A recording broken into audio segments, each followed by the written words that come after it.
Hi, I'm Heather. Welcome to class. I have recently created a full 9-week beginner's course called IYENGAR Yoga Basics, and this is an excerpt from one of those classes.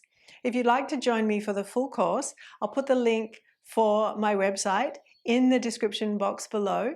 I invite you to join me there. Before we begin, if you find this video helpful, be sure to like and subscribe. And this is where we'll bring our blankets in. 2 blankets. If you've got 2 blankets, bring them into the picture.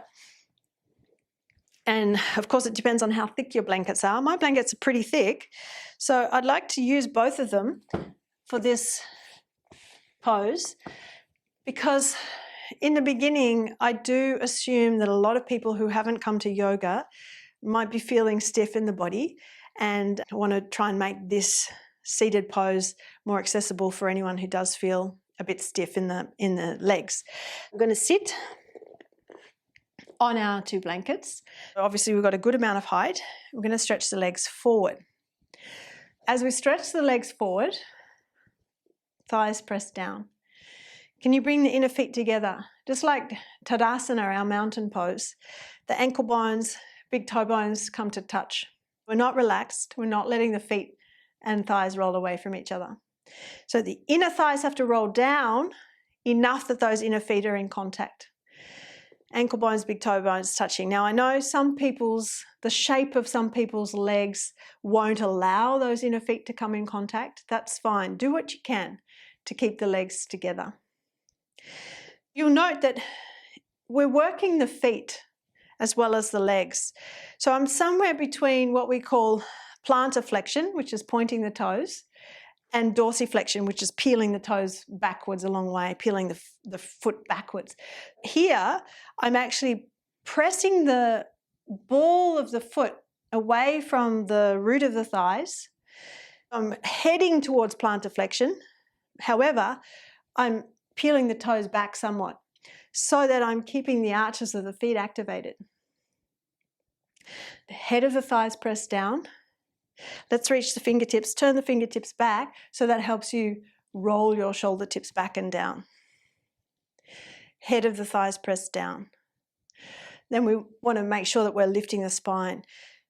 Commonly, if there's stiffness in the legs, particularly the hamstrings, the pelvis will move into a posterior tilt, which causes the lumbar spine to drop, causes the chest to drop, and you see the front body shortens.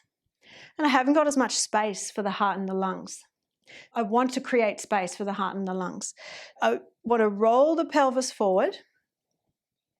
So I'm coming more onto the sit bones rather than on the tailbone. So roll the pelvis forward. Feel that you're on the sit bones. Lift the lumbar spine. And then you'll find that there's a corresponding lift in the chest. So the rest of the spine will lift and the chest will lift.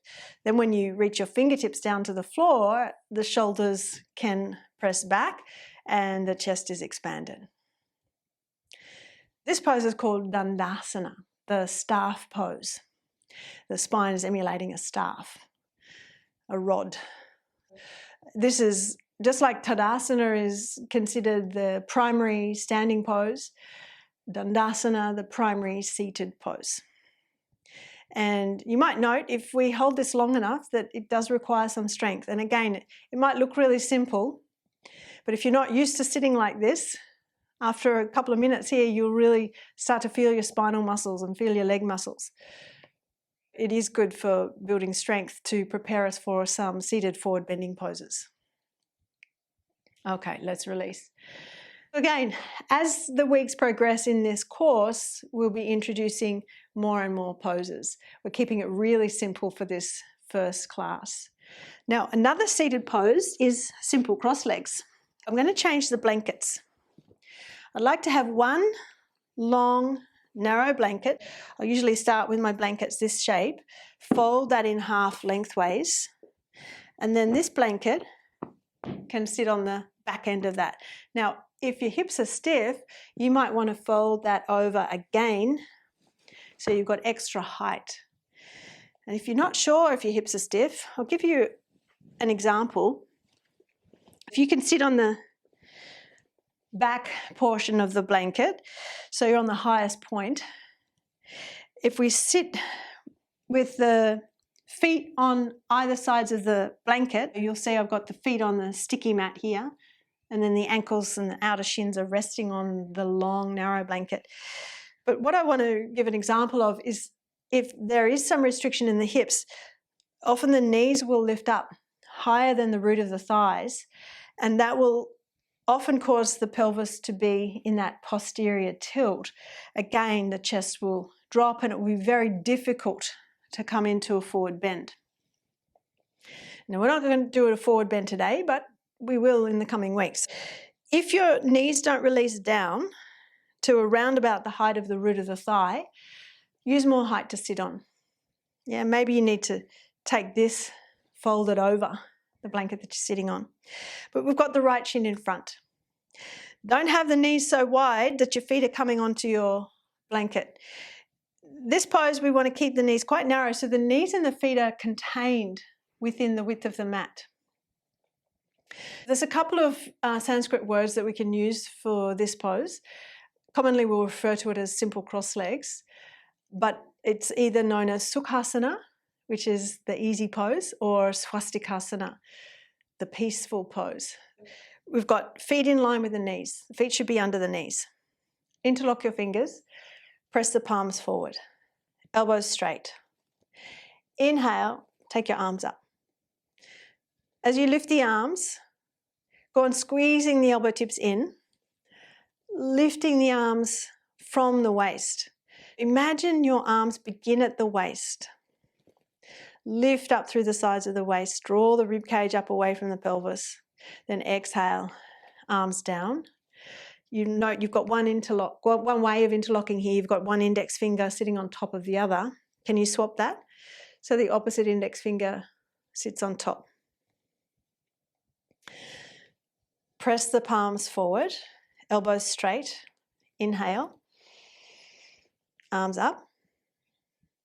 In a sense, we're pressing the forearm bones back to encourage opening in the shoulders, but we're not wanting to dig the back ribs in. The lower back ribs want to stay broad.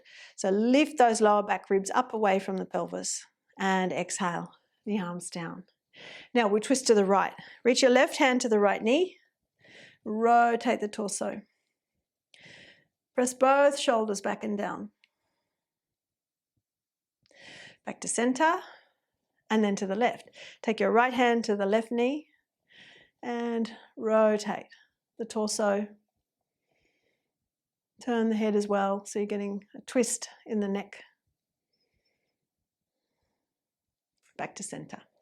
Now we'll swap the cross of the legs. We had the right shin in front, now bring your left shin in front. Again, the feet should be under the knees. So we've got the knees and feet contained within the boundary of the mat.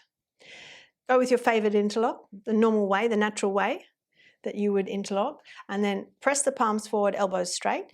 Make sure you're lifting the lumbar spine, you're not collapsed. So as the lumbar spine lifts, you're rolling forward onto the sitting bones, not collapse back onto the tailbone. On the sitting bones, lift the lumbar spine, inhale, take your arms up, and use the lift of the arms to enhance the lift of the rib cage. The lengthening of the waist, the lengthening of the chest, sides of the chest. Exhale the arms down, swap the interlock, opposite index finger on top. Palms press forward, elbows are straight. Inhale, arms up. Then keep breathing. As you're lifting the arms, again, lengthen the sides of the chest, the armpit chest area. Exhale, arms forward and down, and let's twist to the right. Maintain the lift through the lumbar spine. Revolve the torso, and as you turn the head, try not to shorten the right side of the neck.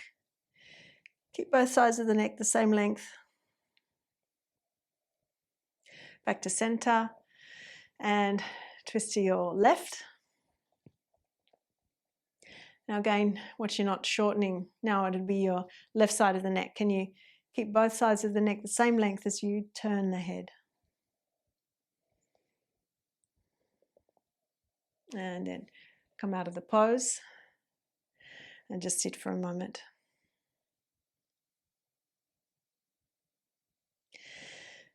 I'm wanting to come into a kneeling forward bend. So that would be the very first practice of doing a forward bend. Often that's more accessible for most people. I will add though, I know that there are a lot of people who have knee injuries or problematic knees, and it's hard to bend the knees and do kneeling. And it might even be hard for you to do this simple cross-leg position, in which case perhaps in the next class or the coming classes I'll talk about how we can offer support. We'll bring in more props. If you struggled with that simple cross legs today, don't worry, we can work on offering a bit more support in the coming weeks. But for our kneeling pose, I'm going to give a couple of examples of how you could use these blankets as support if the knees don't like kneeling.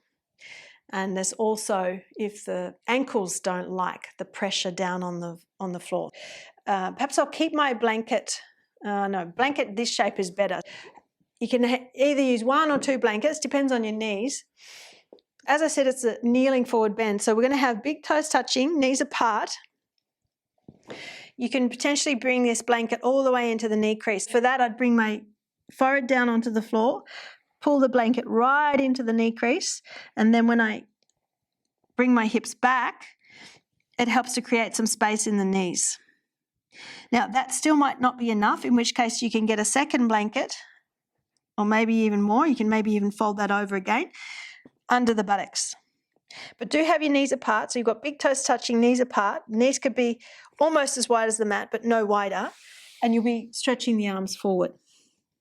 You see I've got the hips up a little higher than the level of the heels. And I'm just giving you an example of how to use the blankets if the knees are only a little bit problematic.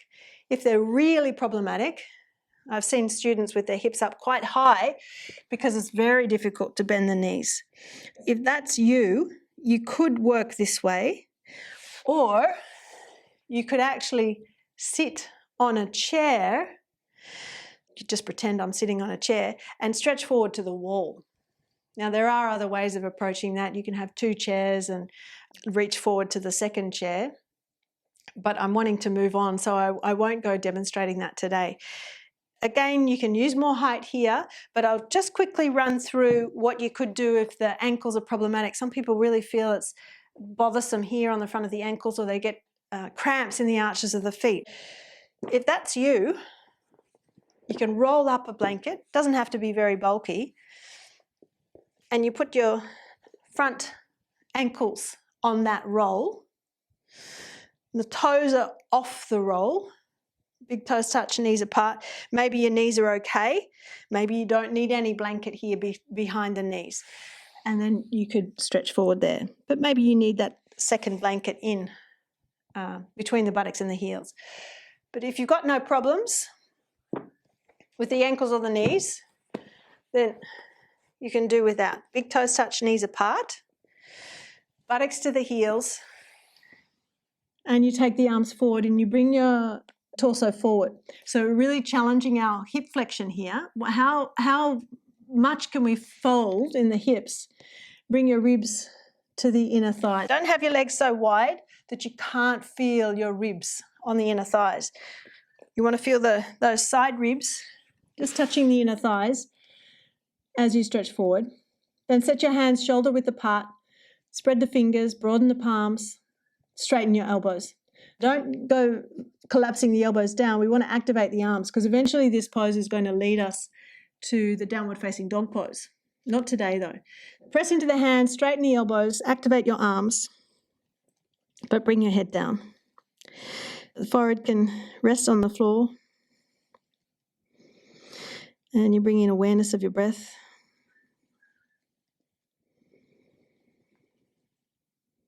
Slow your breath down.